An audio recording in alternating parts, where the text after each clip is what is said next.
So very, very strong statements coming in from the son of the ousted Prime Minister of Bangladesh, Sheikh Hasina.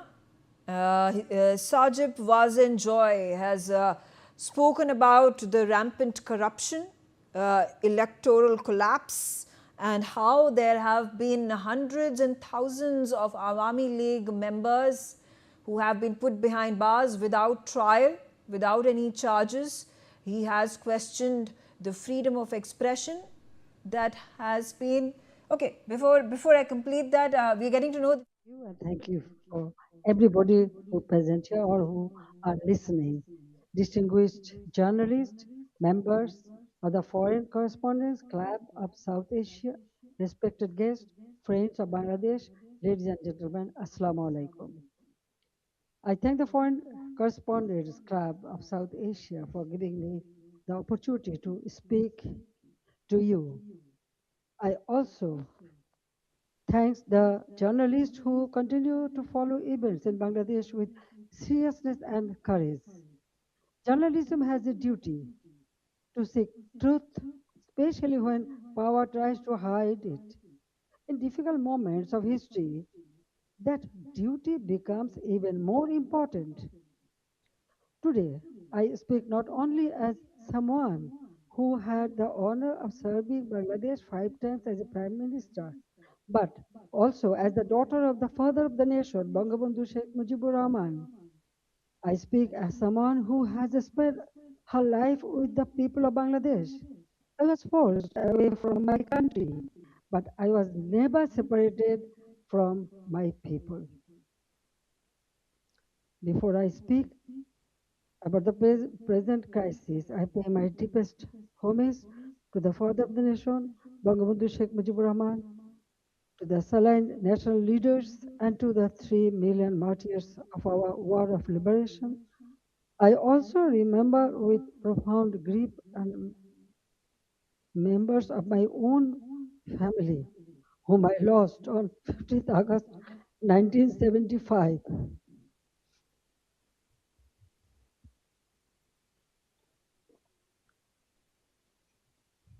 Today is also the birthday of my beloved brother Sheikh Kamal, who was 2 years younger than me.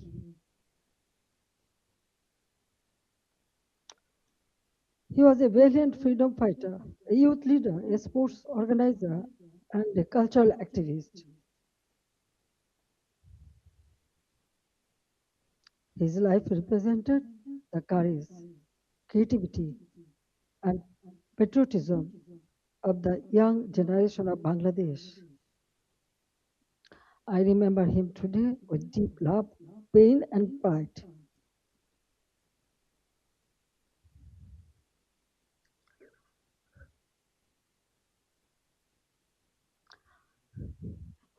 Ladies and gentlemen, for the last 2 years, I watched my beloved Bangladesh suffer.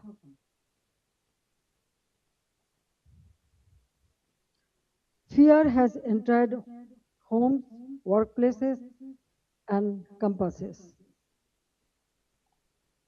This is not the Bangladesh we built. This is not the Bangladesh for which 3 million people sacrificed their lives in 1971.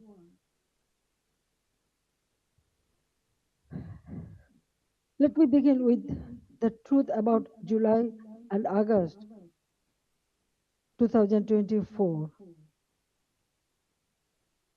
It was not a peaceful student movement.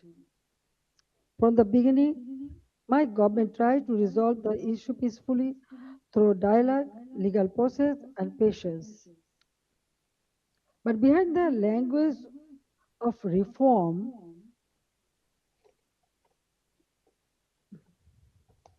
organized groups were working to turn students' demand into violent political instrument. In 2018, responding to student demands, we abolished the quota system. In 2024, when the High Court annulled the decision, the government appealed because we wanted to uphold the abolition. I personally took the initiative for dialogue with the students and invited them to Ganabhavan, the Prime Minister's residence. Three ministers also held discussions with them. A quota reform movement was turned into a one-point demand for my resignation. False propaganda was spread in a planned way. Genuine students were emotionally manipulated, while organized groups used their movement as cover for and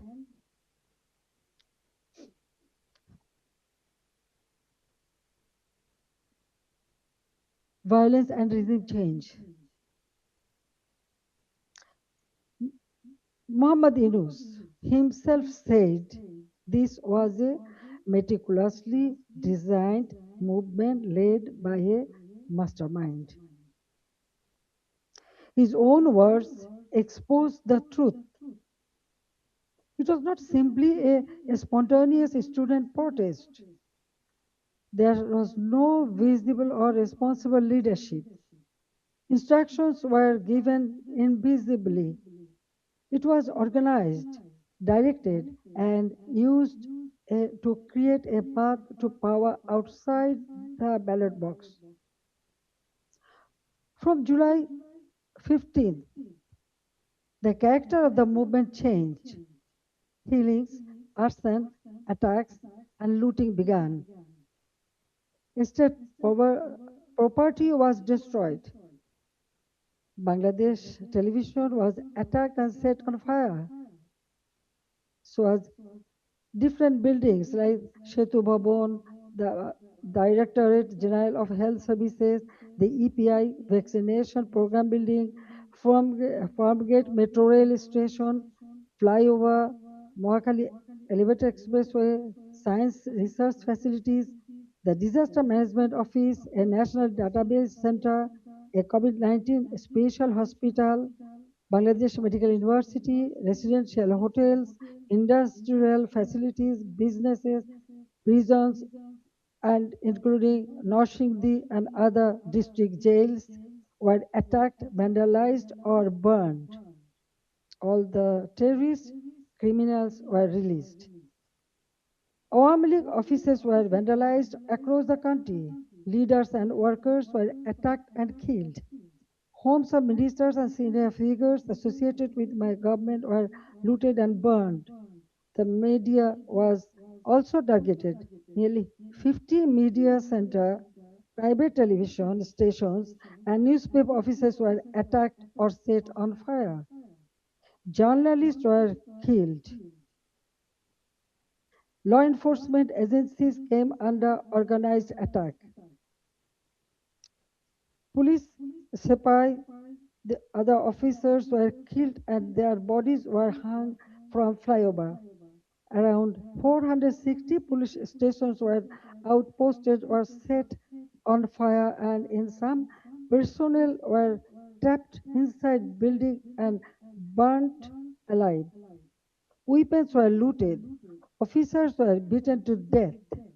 According to persecuted police members, at least 3,000 personnel were killed, attacked, tortured, or subjected to serious violence.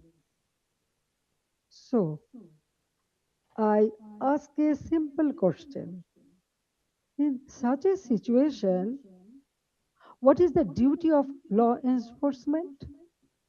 When police stations are burned, government buildings are attacked, public infrastructure is destroyed, officers are killed, and weapons are looted, does the state have no duty to protect life and property?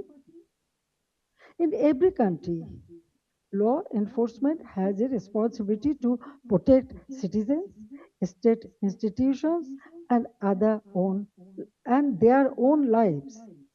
This is not a crime. That is the duty entrusted to them by law.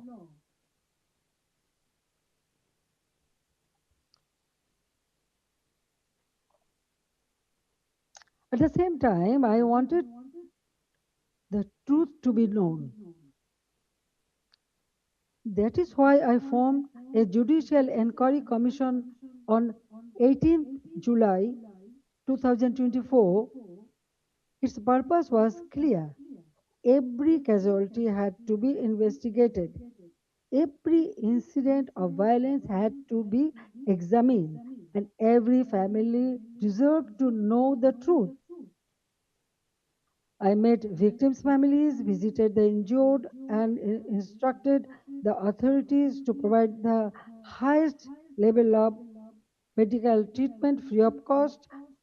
And on 1st August, I strengthened the inquiry into a three-member commission so that the investigation would be credible and comprehensive. But after seizing power, the illegal interim government led by Muhammad Yunus stopped the investigation. They did not allow the truth to come out. They gave indemnity to those who involved in the killings. If they truly wanted justice, why did they stop the inquiry? If they had nothing to hide, why protect the killers? That one decision tells the truth. They did not want justice, they wanted power. They did not want investigation, they wanted the evidences buried. Their own words export the truth. An NCP leader said revolution would not have succeeded if police had not been killed and the metro rail had not been set on fire.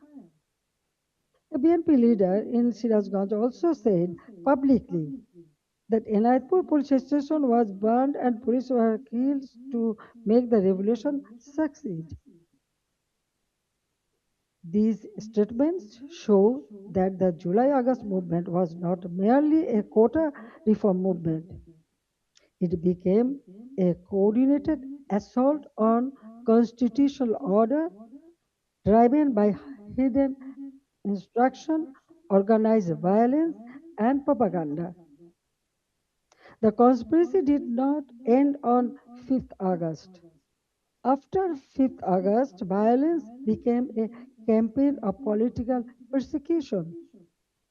The killing that began on 16 July with the murder of Shobuz Ali, a Dhaka college student and student league activist, has not stopped. Awami League leaders and workers are being killed, disappeared, arrested, driven from their homes, and buried under false cases. At least 10,000 have been killed or disappeared. Around 650,000 have been arrested over the last 2 years. Around 3,500 cases have been filed. Namely, nearly 450,000 leaders, workers, and supporters are accused. More than 1 million others have been listed as unnamed accused. Against me, more than 600 cases has been filed. Women activists of Satru League, student organization, youth league, other affiliated organizations are facing abuse, humiliation, torture in custody. Many leaders and workers have also died in prison amid documented accounts of torture, denial of medical treatment, deprivation of food, negligence, and denial of basic rights.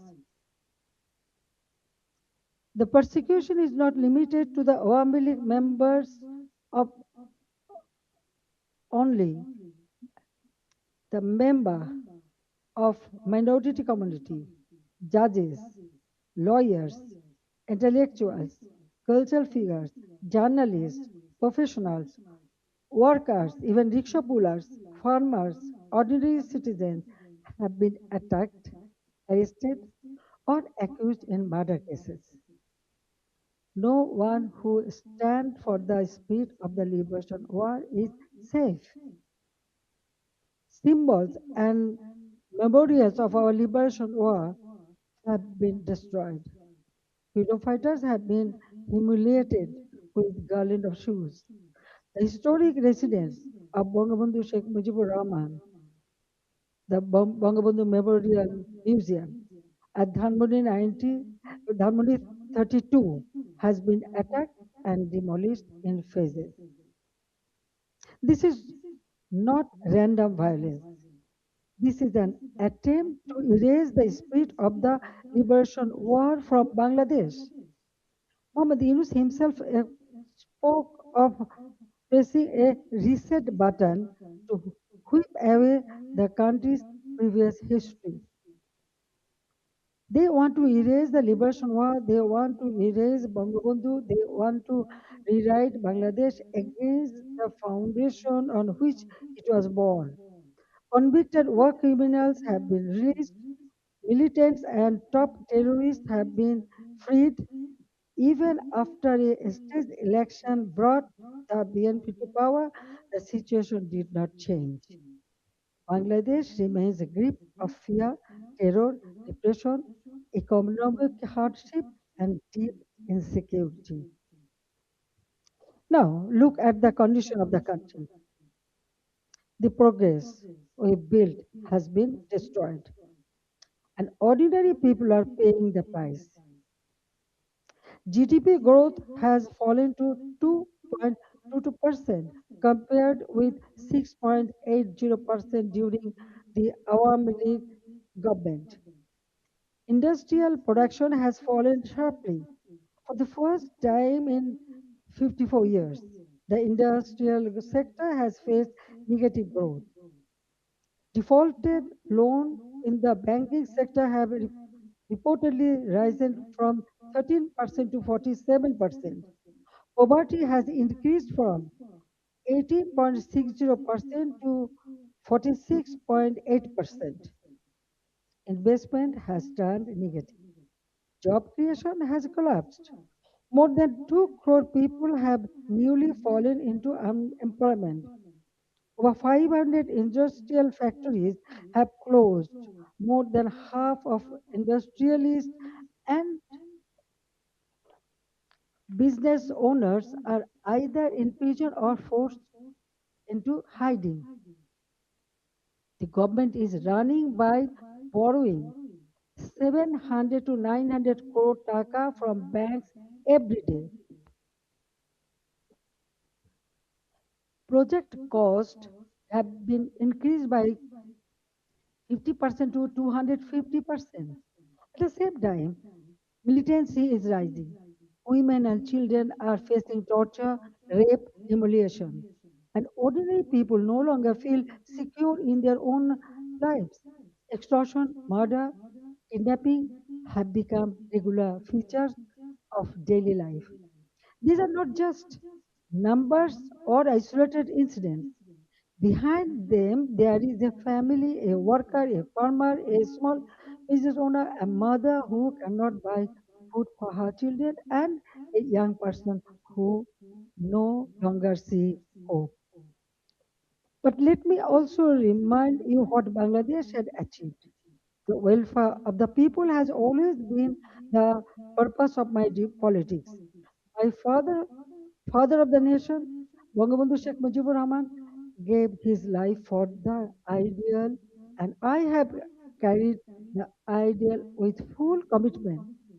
During my 5 terms as a Prime Minister, we used long term planning, sound financial management, disciplined implementation to place Bangladesh on a strong foundation. After 2008, across 16 years and 4 consecutive terms, we implemented major projects such as Padma Bridge, Metro Rail, Rupur Nuclear Power Plant, Matarbari Deep Sea Port, Kandafuli Tunnel, Bangabandhu Satellite. We maintained GDP growth between 6.5% to 7.5%.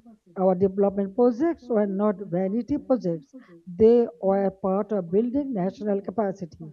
Our social programs were not charity, they were investments in human dignity. We made Bangladesh stand tall. We made it known as the rising tiger of Asia. Bangladesh's crisis is not only a domestic crisis, it affects regional peace, security, trade, development, and human dignity.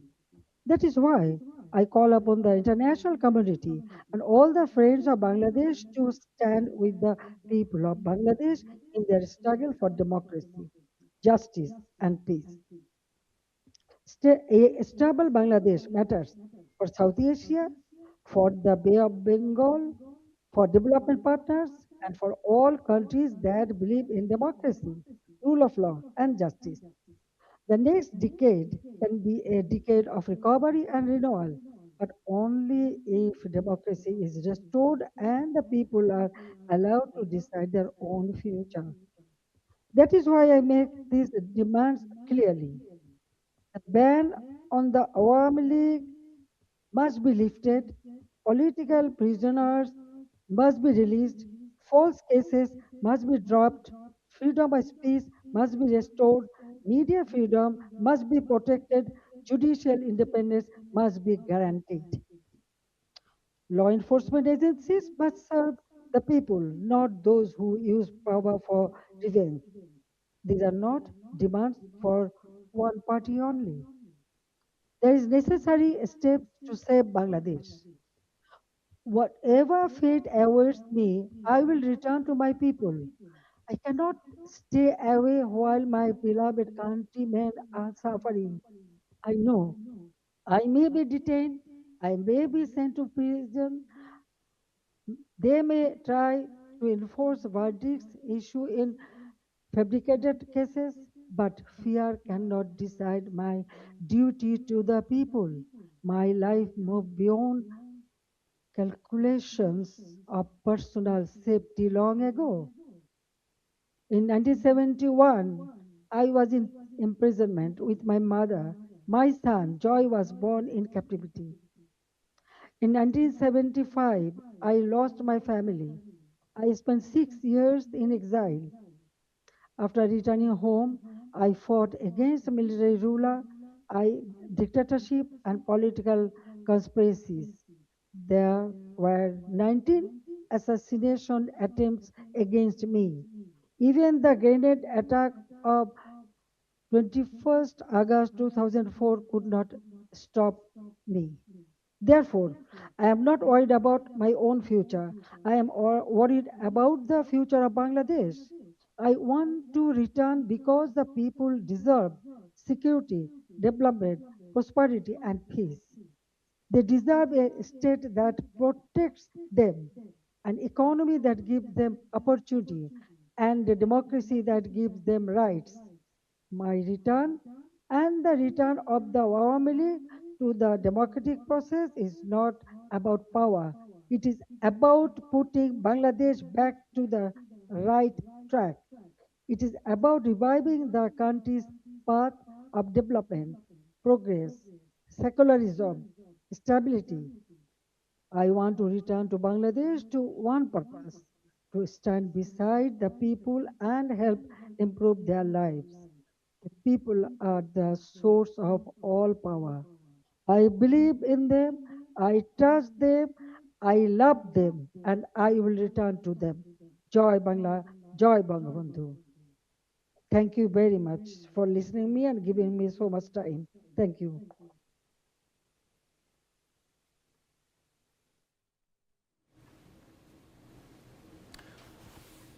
All right, so the former Prime Minister of Bangladesh, Sheikh Hasina, there is concluded.